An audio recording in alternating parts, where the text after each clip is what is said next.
warahmatullahi wabarakatuh. Nama saya Yuniarti Dewi dengan NPM 20202465.022. Saya dari kelas BKVS 1A. Di sini saya akan menjawab pertanyaan-pertanyaan dari soal UAS pengantar ilmu komunikasi dengan dosen mata kuliah Bapak Edo Galasro Limbong, SIKOM MSI. Baik, untuk soal pertama, yaitu selama 1 semester saudara sudah mengikuti dan mempelajari mata kuliah pengantar ilmu komunikasi. Jabarkan topik materi menarik apa yang sudah saudara pelajari dan sertakan dengan contoh nyata. Untuk saya, materi yang menarik itu ada di pertemuan keempat tentang desain komunikasi visual sebagai ilmu. DKV ini kan adalah cabang ilmu desain yang pelajari konsep komunikasi ditambah dengan ungkapan kreatif, teknik dan juga media, dan memanfaatkan elemen-elemen visual untuk menyampaikan pesan dengan tujuan tertentu. Saat pertemuan itu kan disertai dengan ini ya pohon desain komunikasi visual.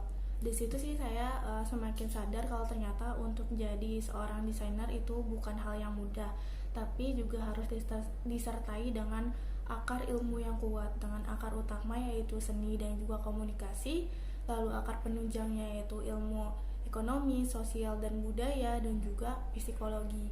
Dan itu semua kita harus kuasai agar kita itu bisa menciptakan suatu karya yang fungsional, persuasif, ya kan, artistis, estetis, dan juga komunikatif. Dan tentu saja itu semua bukan hal yang mudah gitu. Ada harga yang harus dibayar untuk ilmu-ilmu itu dan juga pengalaman yang diperlukan untuk membuat suatu karya yang bagus gitu. Namun kenyataannya di masyarakat masih ada orang yang menganggap bahwa cabang ilmu ini tuh gampangan gitu. Masih banyak yang menganggap remeh tentang desain dan desainer gitu. Padahal kan mereka bisa bicara seperti itu karena mereka nggak ngerti tentang ilmunya. Untuk soal nomor 2, jabarkan dengan lengkap unsur-unsur komunikasi berikut: A. Komunikator, B. Komunikan, C. Pesan, D. Media, dan E. Efek komunikasi. Untuk yang pertama, komunikator.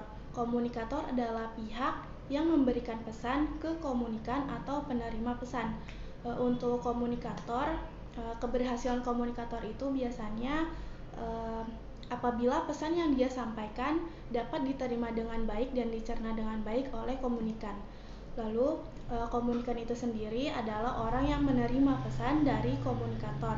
Biasanya juga komunikan ini disebut sebagai target dalam sebuah proses komunikasi. Lalu selanjutnya ada pesan.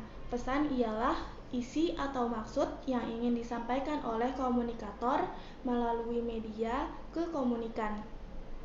Untuk pesan ini ada 2 jenis, yaitu verbal dan juga non-verbal. Lalu selanjutnya ada media. Media adalah alat perantara, sarana, atau saluran yang digunakan untuk mengantarkan pesan dari komunikator ke komunikan. Semakin perkembangan zaman, media yang digunakan pun semakin berkembang. Lalu yang terakhir ada efek komunikasi.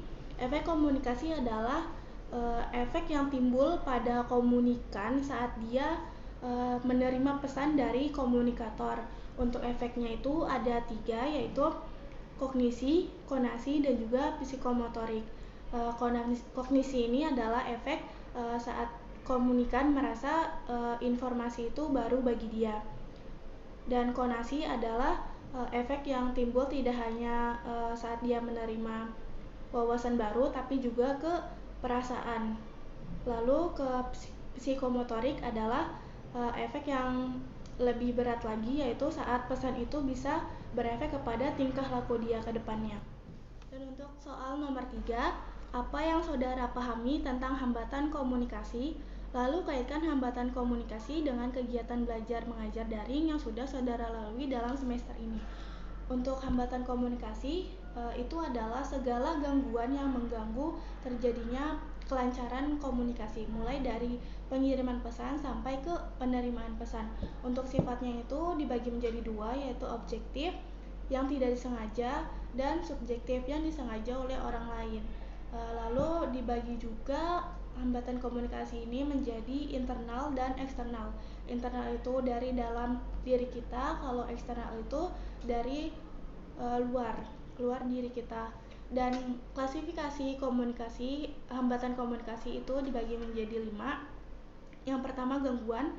Gangguan ini dibagi lagi menjadi 3, yaitu gangguan mekanik, gangguan pada saluran komunikasi, lalu semantik atau isi pesannya hancur atau isi pesan yang menjadi rusak, lalu personal yaitu pada diri komunikan atau sang komunikator, misalnya karena dia lelah, lapar atau ngantuk, itu bisa menjadi gangguan juga.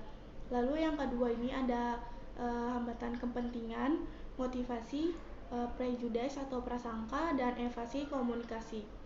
Dan untuk proses belajar mengajar daring ini, hambatan yang saya lalui pertama, menurut sifatnya itu dari objektif, yaitu gangguan dari yang tidak disengaja seperti suara hujan yang besar atau lingkungan rumah yang tidak kondusif.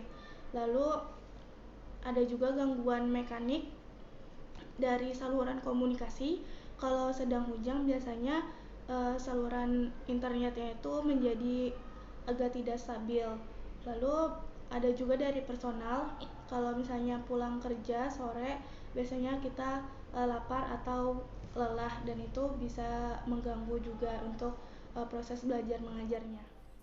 Dan untuk soal keempat, jelaskan rancangan pesan pada karya yang sudah saudara buat dari tugas individu yang dikaitkan terhadap unsur-unsur komunikasi, yaitu komunikator, komunikan, pesan, dan alasan pemilihan bentuk karya. Untuk tugas individu ini, saya membuat komik strip dari judul berita Cara Mudah Lawan Hoax di Tengah Pandemi COVID-19.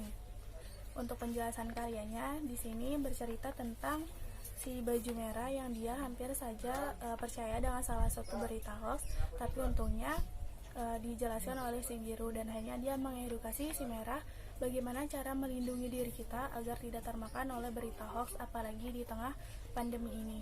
Dan di bagian bawah terdapat unsur humor, yaitu saat si merah ini menyanjung si biru, di sini terlihat bahwa ternyata si biru ini sudah berpengalaman dalam melindungi dirinya dari berita hoax, karena di grup WhatsApp keluarganya itu sering dikirimkan broadcast yang tidak tahu asalnya itu dari mana.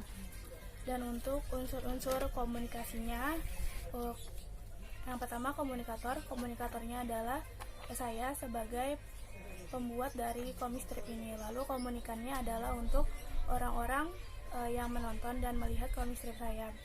Dan target komunikannya dari saya adalah untuk remaja-remaja atau orang-orang dewasa yang memiliki media sosial. Untuk pesan yang ingin saya sampaikan dari komik strip ini adalah bagaimana cara untuk kita melindungi diri kita agar tidak termakan oleh berita hoax, apalagi di era pandemi ini, yaitu dijelaskan di sini yang pertama dengan cara tabayun atau mencari tahu dulu kebenaran dari berita itu.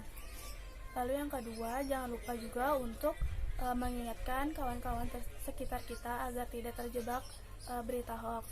Lalu yang ketiga, dengan cara ikut menyebarkan berita-berita positif yang faktanya itu sudah teruji gitu. Lalu untuk alasan pembuatan karya, kenapa saya memilih untuk membuat komik strip, yaitu karena saya suka untuk melihat komik strip yang ada di Instagram, dan saya juga suka membaca komik strip. Karena itu saya memutuskan untuk membuat bentuk karya ini dalam bentuk komik strip. Sekian jawaban dari saya untuk soal-soal UAS pengantar ilmu komunikasi. Mohon maaf jika ada salah kata. Wassalamualaikum warahmatullahi wabarakatuh.